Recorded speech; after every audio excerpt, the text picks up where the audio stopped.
எந்த ஒரு விஷயத்தையுமே ரொம்ப நிதானமாக செயல்படுத்தக்கூடிய கும்பராசி அன்பர்கள், உங்களுடைய ராசிக்கு இந்த குரு பகவானுடைய வக்ர நிலை எந்த விதமான அற்புதத்தை கொடுக்க போகுது அப்படிங்கிறது தெளிவாக பார்க்கலாங்க. குரு பகவானுடைய வக்ர நிலை கும்பராசி அன்பர்களுக்கு 4ஆம் இடமான சுகஸ்தானத்தில் நடைபெறவிருக்கு. இந்த நிகழ்வு அக்டோபர் மாதம் 9ஆம் தேதி முதல் பிப்ரவரி மாதம் 4ஆம் தேதி வரை நடைபெறவிருக்குங்க. ஸோ இந்த நிகழ்வு, இந்த குரு பகவானுடைய வக்ர பெயர்ச்சி காலகட்டங்களில் கும்பராசி அன்பர்களுக்கு எந்த விதமான அற்புதங்கள் மற்றும் சிறப்பு பலன்களை கொடுக்க போகுது அப்படிங்கிறத தெளிவாகவும் துல்லியமாகவும் இந்த காணொலியில் பார்க்கலாங்க. நம்ம சேனலை ஃபஸ்ட் டைம் பார்க்குறவங்கள அந்த சப்ஸ்கிரைப் பண்ணிக்கோங்க, பெல் பட்டனை கிளிக் பண்ணி ஆல் அப்படிங்கிற ஆப்ஷன் கொடுத்துக்கோங்க. ஸோ கும்பராசி அன்பர்கள் சனி பகவானை அதிபதியாக கொண்டவர்கள், சின்ன வயசுலேருந்தே தன்னுடைய குடும்ப கஷ்டங்களையும் குடும்ப பொறுப்புகளையும் ரொம்ப ஏற்று நடத்தக்கூடிய ஒரு நபர்கள் அப்படின்னே சொல்லாங்க. நிறைய ரெஸ்பான்சிபிலிட்டிஸ் இருக்குங்க. எந்த விஷயத்தையும் ஓகே இவர்கிட்ட இந்த பொறுப்பை ஒப்படைச்சோம் அப்படின்னா கண்டிப்பாக சூப்பராக செஞ்சு முடிப்பார். ஆனால் இவருடைய இளமை காலகட்டங்களையும் அதே மாதிரி தாங்க. நிறைய விஷயங்கள் நார்மலாக சகஜமாக செய்யக்கூடிய ஒரு சில வேலைகள், மற்றவர்கள் செய்யக்கூடிய ஒரு சில சந்தோஷமான சில விஷயங்கள், இந்த டூர் போடுறதுங்க, ஏதாவது பசங்களோட சேர்ந்து அங்கே இங்கேயும் எங்கேயாவது ஜாலியாக ஒரு சினிமாவுக்கு போகிறது, இந்த மாதிரி விஷயங்கள்லாம் கூட சின்ன சின்ன விஷயத்தை நிறைய சாக்ரிஃபைஸ் பண்ணக்கூடிய அளவுக்கு சில சூழல்கள் அப்படிங்கிறது இந்த கும்பராசி அன்பர்களுடைய வாழ்க்கையில் நடந்திருக்குங்க. ஸோ தன்னை பற்றி மட்டுமே யோசிச்சுட்டு இருந்திருந்தால் பரவாயில்ல, நம்ம மற்றவங்களை பற்றியெல்லாம் நிறைய யோசிச்சுட்டோங்க. ஸோ அவங்களுடைய வாழ்வாதாரத்தை மேம்படுத்தணும், அவங்களுடைய வாழ்க்கையில் ஒரு நல்ல விஷயங்கள் நடக்கணும் அப்படின்னு சொல்லி தன்னுடைய வாழ்க்கையில் படக்கூடிய கஷ்டங்களை விட்டுட்டு அடுத்தவங்களுக்காக நீங்கள் நிறைய விஷயங்கள் பண்ணி கொடுத்தீங்க. ஸோ இது ஒரு காலகட்டங்களில் என்னாச்சு அப்படின்னா, தன்னுடைய நிலையை மாற்றிக்கிறதுக்காக ஒரு சில முயற்சிகள் எடுக்கும்போது அது பெரிய பாதிப்புகளை கொடுத்துச்சு. ஆனால் தான் மற்றவங்களுக்காக செய்யக்கூடிய சில விஷயங்கள் அவங்களுக்கு பெரிய முன்னேற்றத்தை கொடுத்துட்டு இருந்ததுங்க. நிறைய பிரச்சனைகள், ஒருத்தருக்கு நல்லது செய்ய போய் அது மூலமாக சில கெட்ட பலன்களை அனுபவித்ததும் நீங்கள் தான். அதே போல் உதவி செஞ்சு அது மூலமாக சில பாதிப்புகளை சந்தித்தது நபர்களும் நீங்கள் தான். யாருக்காக கஷ்டப்படுறோமோ அவங்களே நம்மளை புரிஞ்சிக்க முடியல, அவங்களே நம்மளை புரிஞ்சிக்கல அப்படிங்கிற ஒரு சூழலுங்க. கட்டின மனைவியும் சரி, பெத்த பிள்ளைங்களும் சரி, அவங்களுக்காக தான் இவ்வளோ கஷ்டப்பட்டு உழைச்சிட்ருக்கோம், அவங்களே நம்மளை புரிஞ்சிக்க முடியல, இனி யாருக்காக நம்ம இந்த வாழ்க்கையை வாழ்ந்துட்டுருக்கோம் அப்படின்னு சொல்லி ஒரு கட்டத்தில் இந்த வாழ்க்கையில் தேவையற்ற விரக்திகள் அப்படிங்கிறதெல்லாம் உங்களுக்கு நிறைய விஷயங்கள் அப்படிங்கிறது உருவாயிருச்சுங்க. 1 மணி நேரம் கஷ்டப்பட்டு உழைக்கிறோங்க, 1 மணி நேரம் நம்மளுடைய வாழ்க்கையில் நிம்மதியான ஒரு சந்தோஷமான சூழல் அப்படிங்கிறது ஒரு விஷயம் நடந்துச்சு அப்படின்னா அடுத்த 2 மணி நேரத்துக்கு அப்படியே ஆப்போசிட்டாக நடக்குங்க. சின்ன விஷயந்தான், ஓகே கொஞ்ச நேரம் ஹாப்பியாக இருந்துட்டுங்க, அடுத்த 2-3 மணி நேரம் பார்த்தீங்கன்னா ஏதாவது ஒரு விஷயத்தை போட்டு அது ஒரு பெரிய கஷ்ட சூழ்நிலை அப்படிங்கிறது இருக்குது. அப்போ நிம்மதி அப்படிங்கிறத விட பாதிப்புகள் அப்படிங்கிறது ரொம்ப ஜாஸ்தியாக இருக்குது. எல்லாருக்குமே உதவக்கூடிய மனப்பான்மை அப்படிங்கிறது எப்பவுமே இருக்குங்க. நல்லா இருக்கும்போது நிறைய பேர் நம்ம கூட இருந்தாங்க, நமக்கு இன்றைக்கி ஒரு கொஞ்சம் சூழ்நிலைகள் மோசமாக போக ஆரம்பித்த உடனே எல்லாருமே நம்மளை ஒதுக்க ஆரம்பிச்சிட்டாங்க. அவ்வளோதான், இவர் இனிமேல் முடிஞ்சிட்டாரு, இந்த காலகட்டங்களில் இவர் கூட நம்ம இருந்தோம் அப்படின்னு சொன்னால் இவர் நம்மளை ஏதாவது ஒரு விதத்தில் இவருடைய பாதிப்பில் நம்மளை இழுத்து விட்ருவாங்க அப்படின்னு சொல்லி எல்லாருமே நம்மளை டோட்டலாக அவாய்ட் பண்ணவே ஆரம்பித்தாங்க. இன்னும் ஆரம்பிக்கும் போது என்னென்னா, தனிமையை உணரக்கூடிய ஒரு சூழல் அப்படிங்கிறது, எல்லாருமே நம்மளை ஒதுக்கிட்டாங்களே, இனிமேல் நம்மளுக்கு யாருமே ஹெல்ப் பண்ண மாட்டாங்களா, ஏன்னா எல்லாருக்கும் ஓடி ஓடி போய் நிறைய உதவி செஞ்சாங்க, ஆனால் இன்றைக்கி எனக்கு ஒரு உதவி அப்படின்னு கேட்கும்போது நம்மளை எல்லாருமே ஒதுக்க ஆரம்பிச்சிட்டாங்க. உதவி அப்படின்லாம் கேட்காத, வேறு ஏதாவது விஷயமா இருந்தால் பேசலாம் அப்படின்னு சொல்லிட்டு. ஏன்னா இந்த நேரத்தில் நமக்கு பெரிய அளவில் யாரும் உதவி பண்ணலை அப்படின்னாலும் பரவாயில்லைங்க, அட்லீஸ்ட் ஆறுதல் கூடவாவது யாராவது ஒருத்தர் கூட இருக்கணும். அந்த நிலை கூட இப்போ இல்லை. முதல்ல நம்மளை கூப்பிட்டு 4 பேர்த்துக்கு முன்னாடி ஓகே இவர் பேசினா கரெக்டாக இருக்கும், இவர் இருக்கிற இடம் எப்போவுமே கலகலப்பாக இருக்கும், அப்போது சந்தோஷமாக இருக்கும், அப்படி ஏற்பட்ட ஒரு சூழ்நிலை இருந்தது. இப்போது அவங்கெல்லாம் ஒன்றா இருக்காங்க, நான் போனால் அப்படியே என்னை டோட்டலாக அவாய்ட் பண்ண ஆரம்பிச்சிட்டாங்க. ஸோ இந்த நிலை அப்படிங்கிறது எதிரிக்கும் வரக்கூடாதுங்க. சொந்த பந்தங்களும் அதே மாதிரி தான். நிறைய பேர் நான் நல்லா இருக்கும்போது என்னை கூப்பிட்டு எல்லா விஷயத்துக்கும் கலந்துக்கிட்டாங்க, எல்லா விஷயத்துக்கும் கூப்பிட்டுட்டு இருந்தாங்க. ஆனால் இன்றைக்கி எனக்கு ஒரு கடன் சுமை வந்துடுச்சு, இன்றைக்கி என்னுடைய சூழல் அப்படிங்கிறது கொஞ்சம் டவுன் ஆயிடுச்சு அப்படின்னு எல்லாருமே டோட்டலாக என்னை வெறுக்க ஆரம்பிச்சிட்டாங்க, என்னை ஒதுக்கவும் ஆரம்பிச்சிட்டாங்க.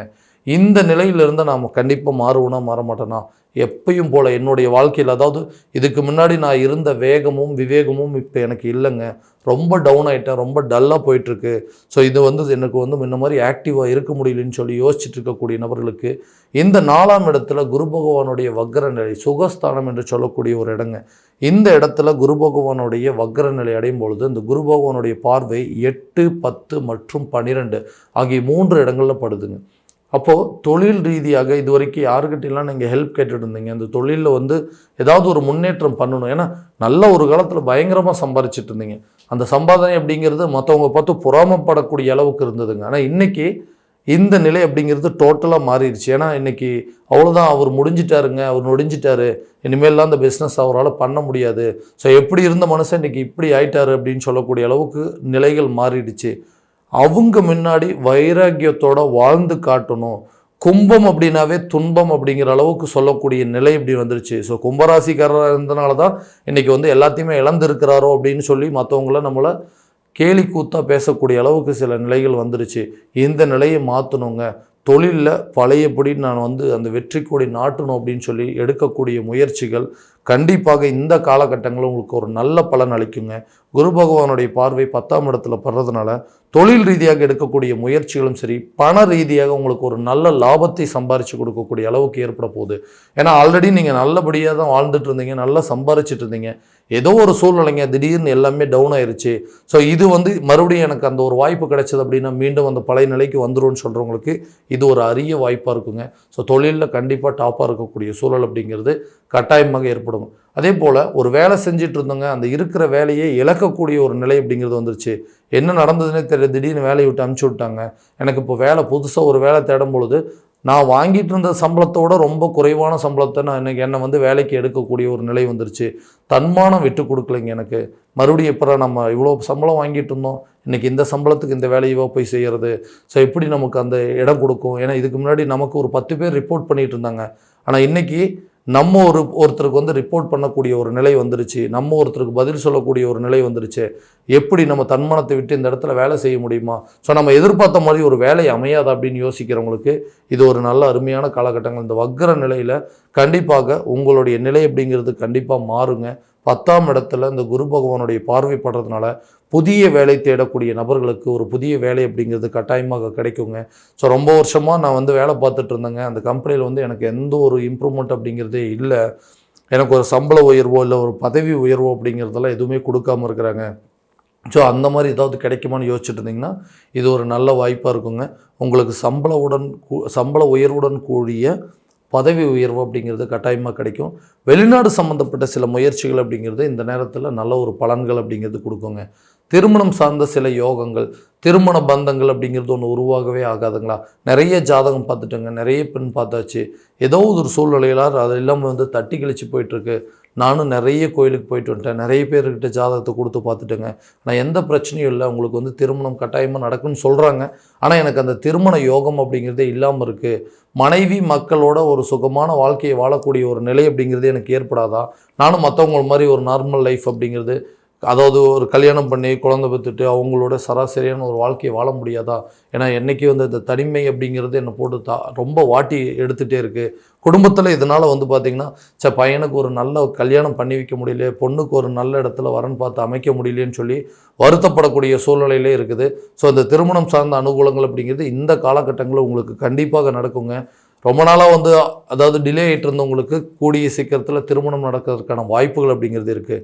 ஸோ அடுத்ததாக இந்த கணவன் மனைவிக்கிடையே இருக்கக்கூடிய கருத்து வேறுபாடுகள் அப்படிங்கிறது என்ன நடந்ததுன்னே தெரியல. தேவையில்லாத ஒரு நபர்களுடைய பேச்சுவார்த்தைகள், தேவையில்லாத 3ஆம் நபர்களை பற்றி பேசும்போது எங்கள் குடும்பத்துக்குள்ளே பெரிய சண்டைகள் அப்படிங்கிறது வந்துருச்சு. இதனால் கணவன் மனைவிக்குள்ளே தேவையில்லாத கருத்து வேறுபாடுகள் அப்படிங்கிறது உருவாச்சுங்க. இதனால் 2 பேருமே பிரிந்து வாழ்ந்துட்டுருக்கோம். ஸோ யார் கண்ணு பட்டுச்சோ தெரியல, நல்லா இருந்த குடும்பத்தில் திடீர்னு இப்படி ஒரு பிரச்சனை வந்துருச்சு. யாருக்குமே எந்த கெடுதலும் நினச்சதில்லை, யாரையுமே ஒரு அனாவசியமான வார்த்தைகள் நான் பேசுனதில்லை. ஆனால் இன்றைக்கி நான் என் மனைவி குழந்தைங்க எல்லாத்தையும் விட்டு பிரிந்து வாழக்கூடிய ஒரு நிலை அப்படிங்கிறது. ஸோ எல்லாருமே என்னை ஒதுக்க ஆரம்பிச்சிட்டாங்க. மாமனார் மாமியார் சைட்லேருந்தும் சரி, என்னை பெற்றவங்களும் சரி, மனைவி மக்கள் எல்லாருமே என்னை வந்து ஒதுக்கிட்டாங்க. நீங்கள் இந்த மாதிரி ஒரு விஷயத்தை பண்ணதுனால தான் இன்றைக்கி இந்த குடும்பம் இந்த நிலையில் இருக்குன்னு சொல்லி குறைவை மட்டுமே கூறிகிட்டு இருக்கக்கூடிய ஒரு நிலை வந்துருச்சு. இந்த நிலையை நான் மாற்றணும் அப்படின்னு யோசிக்கிறவங்களுக்கு கணவன் மனைவிக்கிடையே இருக்கக்கூடிய கருத்து வேறுபாடுகள் அப்படிங்கிறது கண்டிப்பாக விலகுங்க. அதே போல் குழந்தை இல்லாத தம்பதியினருக்கு குழந்தை பாக்கியம் ஏற்படுவதற்கான வாய்ப்புகள் அப்படிங்கிறது கண்டிப்பாக உருவாகும். ஸோ ரொம்ப நாளாக வந்து ஒரு சொத்து வாங்கணும்னு நினச்சிட்ருக்கேன், அந்த சொத்து வாங்கிறதுக்கு எனக்கு தேவையான பணங்கள் அப்படிங்கிறது நான் ஒருத்தர்கிட்ட கொடுத்து வச்சுருக்கேன். அந்த பணம் எனக்கு கரெக்டான நேரத்தில் கிடைச்சதுன்னா அதை வச்சு இந்த ப்ராப்பர்ட்டி அப்படிங்கிறது நான் மீட் எடுத்துருவேன். ஸோ நிறைய இடத்துல கடன் வாங்கிட்டேன், அட்லீஸ்ட் இந்த ப்ராப்பர்ட்டியை நான் சேல் பண்ணனா, இந்த வீட்டை விற்றாலோ அட்லீஸ்ட் இந்த இடத்த விற்றாலோ எனக்கு அந்த பிரச்சனைகள் தீரும் அப்படின்னு யோசிச்சுட்டு இருக்கிறவங்களுக்கு கண்டிப்பாக இந்த கடன் சம்மந்தப்பட்ட பிரச்சனைகள் அப்படிங்கிறது தீருங்க. கடன் இல்லாத வாழ்க்கை, நிம்மதியான ஒரு வாழ்க்கையை வாழணும். ஏன்னா நிம்மதியை தேடி எடுக்கக்கூடிய முயற்சியெல்லாம் தோல்வி அடைஞ்சிட்டே இருக்குங்க. நிறைய கடன் பிரச்சனை மற்றவங்க பார்த்து என்ன, இந்த கடன் இவ்வளோ கடனை வாங்கி வச்சுருக்கீங்க, இந்த கடனை எல்லாம் நீங்கள் எப்போ அடைக்க போகிறீங்க அப்படின்னு சொல்லி யோசிச்சுட்டு இருக்கக்கூடிய அளவுக்கு, நம்மளையவே யோசிக்கக்கூடிய அளவுக்கு அவங்களோட வார்த்தைகள் இருக்குது. ஸோ இந்த கடன் பிரச்சனைகள் அப்படிங்கிறது தீரணும்னா இந்த சொத்து பத்துக்கள் கரெக்டான நேரத்தில் நான் விற்றா மட்டும்தான் நடக்கும். அட்லீஸ்ட் எனக்கு வர வேண்டிய பணம் எனக்கு வந்ததுனாவே போதுங்க, இந்த பிரச்சனை எல்லாத்தையும் நான் தீர்த்துருவேன்.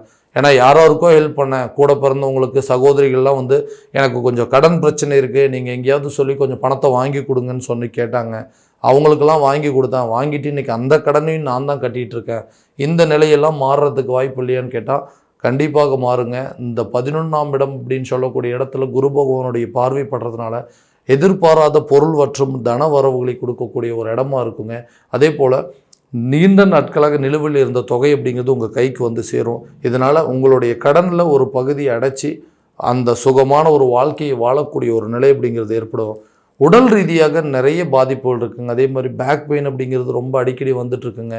முதுகு சம்மந்தப்பட்ட சில பிரச்சனைகள், தோள்பட்டை சம்மந்தப்பட்ட சில பாதிப்புகள் அப்படிங்கிறதெல்லாம் அடிக்கடி எனக்கு கொடுத்துட்டே இருக்குங்க.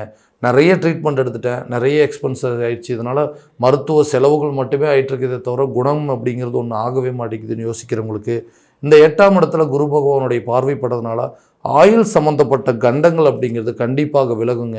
ஆயுள் ரீதியாக இருக்கக்கூடிய பிரச்சனைகள் அப்படிங்கிறது நிச்சயமாக தீரும். அதே போல் இந்த 12ஆம் இடத்துல விரைய மோட்ச ஸ்தானத்தில் குருவோட பார்வைப்படுறதுனால நிறைய மருத்துவ செலவுகள் அப்படிங்கிறது ஏற்படுங்க. ஆன்மீக பயணங்களோ இல்லை ஆன்மீக காரியங்களில் நீங்கள் ஈடுபட்டீங்க அப்படின்னா கண்டிப்பாக இந்த வரக்கூடிய விரயங்கள் அப்படிங்கிறது போக்குவதற்கான ஒரு நல்ல சூழல் அப்படிங்கிறது இருக்குங்க. ஹாஸ்பிட்டலுக்கு இது வரைக்கும் நிறைய செலவு பண்ணிகிட்டே இருக்கும், ஆனால் ஹெல்த்தில் எந்த இம்ப்ரூவ்மெண்ட்டும் இல்லைன்னு சொல்கிறவங்களுக்கு இந்த காலகட்டங்களில் உடலில் இருக்கக்கூடிய பிரச்சனைகள் அனைத்தும் தீருங்க. அதே போல் உங்களுடைய குழந்தைகளுடைய கல்வியில் ஒரு நல்ல மேன்மை அப்படிங்கிறது கட்டாயமாக நடக்கும். ஏன்னா அவங்களுடைய உயர்கல்வியை படிப்பதற்கான சில சூழல் அப்படிங்கிறது உருவாகுங்க. வெளிநாடு சென்று படிப்பதற்கான சில வாய்ப்புகள் அப்படிங்கிறது கட்டாயமாக நடக்குங்க. இந்த எஜுகேஷன் சம்மந்தப்பட்ட விஷயத்திலையும் சில செலவினங்கள் அப்படிங்கிறது கூடுவதற்கான வாய்ப்புகள் இந்த குரு பயிற்சியோட வக்ர காலகட்டங்களில் கட்டாயமாக உங்களுக்கு நடக்க போகுதுங்க. ஸோ இது வரைக்கும் பார்த்ததெல்லாம் பார்த்தீங்கன்னா கோச்சார பலன்கள் மட்டும்தான். இந்த பலன்கள் அனைத்து உங்களுக்கு நடக்குமா அப்படின்னா உங்களுடைய ஜனனகால ஜாதகத்தை இதோடு ஒப்பிட்டு பார்த்து அதற்குண்டானபடி சில முயற்சிகள் எடுத்தீங்க அப்படின்னா எல்லா விதமான வெற்றிகள் அப்படிங்கிறது உங்களுக்கு கட்டாயமாக கிடைக்குங்க. ஸோ உங்களுடைய ஜாதகம் எங்கிட்ட பார்க்கணும் அப்படின்னு ஆசைப்பட்டீங்கன்னா கீழே இருக்க நம்பருக்கு கான்டாக்ட் பண்ணி அப்பாயின்மெண்ட் ஃபிக்ஸ் பண்ணிக்கோங்க. அப்படி இல்லையா உங்களோட ஜாதகத்தை வாட்ஸ்அப் மூலமாக அனுப்பிச்சு வச்சிங்க அப்படின்னா தெளிவான முறையில் கிடைச்சி துல்லியமான பலன்கள் அப்படிங்கிறது உங்களுக்கு தெரியப்படுத்தப்படுங்க. மீண்டும் அடுத்த காணொலியில் உங்களை சந்திக்கும் வரை உங்களிடமிருந்து விடைபெறுவது உங்கள் ராம்குமார் ராஜேந்திரன். நன்றி.